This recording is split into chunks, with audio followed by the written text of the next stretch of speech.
Naujos statybos name suplanavome ir sumontavome vėdinimo bei kondicionavimo sistemą.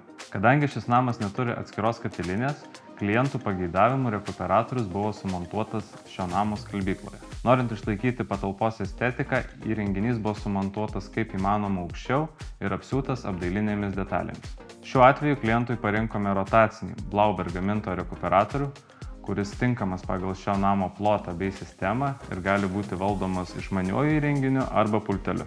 Kadangi šio namo pirmas aukštas yra vientisa erdvė, klientui pasiūlėme ir sumontavome priglaistomus difuzorius, kurie yra gipsiniai, nudažomi lubų spalva bei puikiai įsilieja į bendrą namų interjerą.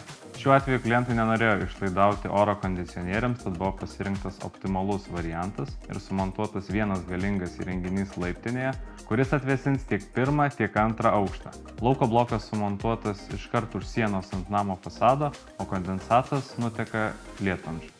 Namo antrame aukšte sumontuotos įtempiamos lubos, todėl buvo pasirinkti skirtingi sprendimai oro padavimui. Dalyje kambarių sumontuoti Zender Luna difuzoriai, kurie yra itin tylūs, tolygiai paskirsto orą bei yra tiksliai reguliuojami.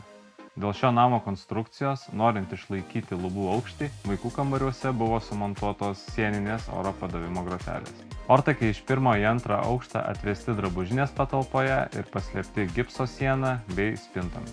Oro paėmimo ir išmetimo grotelės sumontuotos skirtingose namo pusėse, tam, kad kuo mažiau maišytųsi paduodamas bei išmetamas oras. Parinktos lygios lauko grotelės, spalvą derinant prie langų, durų bei kitų fasado elementų. Ne viską supratote? Pasiskambinam.